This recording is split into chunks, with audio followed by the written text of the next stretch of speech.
Joining us live now on the program is Chautauqua County Executive PJ Wendell to talk more about the county's response to this storm. PJ, thanks so much for taking time on your busy schedule today to update our viewers. Oh, no problem. Thanks for having me.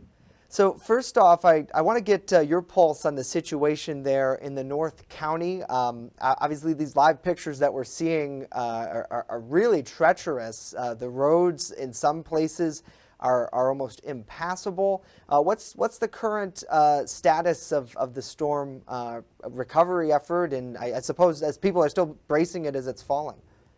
Right. I think, really we're still in kind of taking it on. We not sure exactly when it's supposed to let up. I think sometime this evening or even in the wee hours of the morning. We've been talking since 5 o'clock this morning. I've been talking with our crews up in the North County. They are able to maintain. The roads may not look like it. I haven't seen any live pictures yet, but I'll take your word for it. I know my crew has all been saying they're able to keep up with it. Should we need any assistance, we'll bring our crews back in. Or the state has excessive resources on the ground, especially here in Western New York. One of the things that has changed is they are diverting traffic off of 90. Should anybody have been able to continue on there, and tractor trailer traffic will be diverted to 5 and 20. We did plow out the parking lot of Lakeshore Hospital, which isn't occupied right now. So did that the best we could. So if there are drivers that want to get off the road and get out of the congestion for a little while to free up some traffic, that they're able to do that. That's been in coordination with Noel Gutman, I know, in our state police, and it's really a continuous plan we already have in place for these types of events. So our DPF plow drivers, can't say enough about them and thanking them for all they've been doing.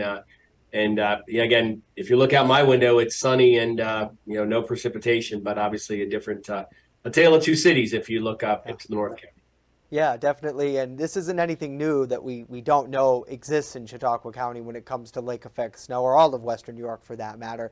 On that point of snow removal, I know you mentioned there really haven't been any major issues we've seen so far, but a lot of people might think, all right, well, if I'm just going to stay home today anyways, what's the point of getting out there and making sure that the roads are passable? Well, we've been listening to the dispatch scanner this morning. There are still medical calls that are going on. 911 still has to get there. So in that sense, for you, what's the importance of making sure that if people aren't needing to go out because they don't have an emergency, nothing vital, to simply stay home?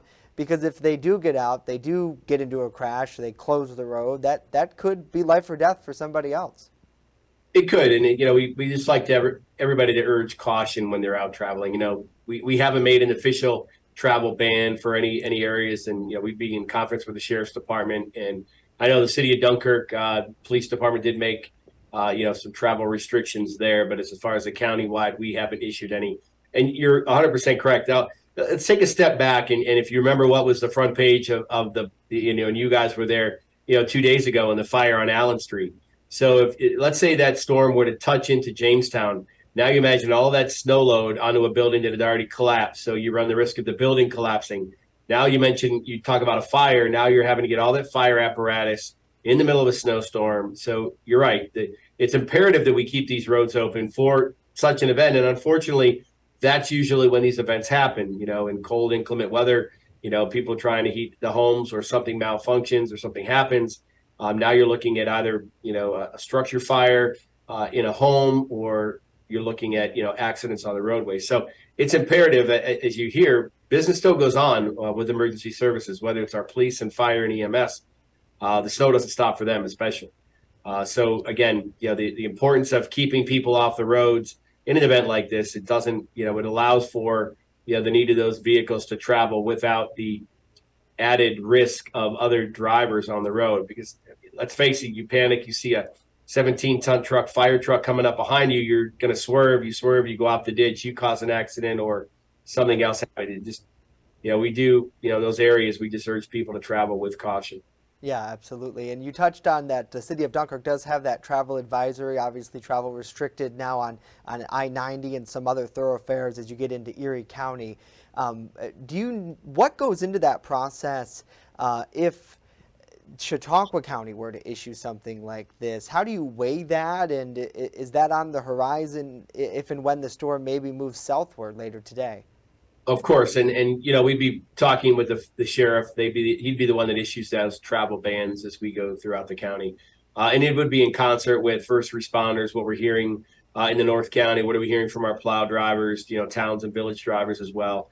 Yeah, as you heard, I know Erie County County Executive Poloncarz made those announcements yesterday in anticipation for this snowfall. They obviously the South Towns are getting hit quite a bit, and I think the city of Buffalo is finally, I think, kind of getting some of this. Although I've been following it closely. We just urge people. We would look and weigh all of those options, and unfortunately, what weighs heavily is safety of our residents first and foremost, and all of our drivers too.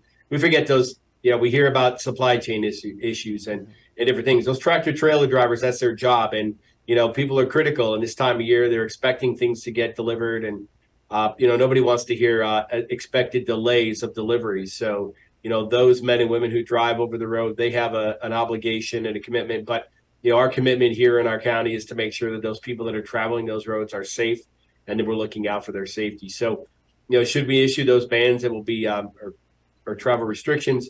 Those will be well thought out and very choreographed. And in fact, the situation we talked about earlier of plowing Lakeshore Hospital parking lot and diverting traffic to those main routes, there's already a plan in place, in concert with the county, the sheriff's department, state police, et cetera, with Chautauqua and Cattaraugus counties to implement should we have road closures and highway closures. So, we prepared for this.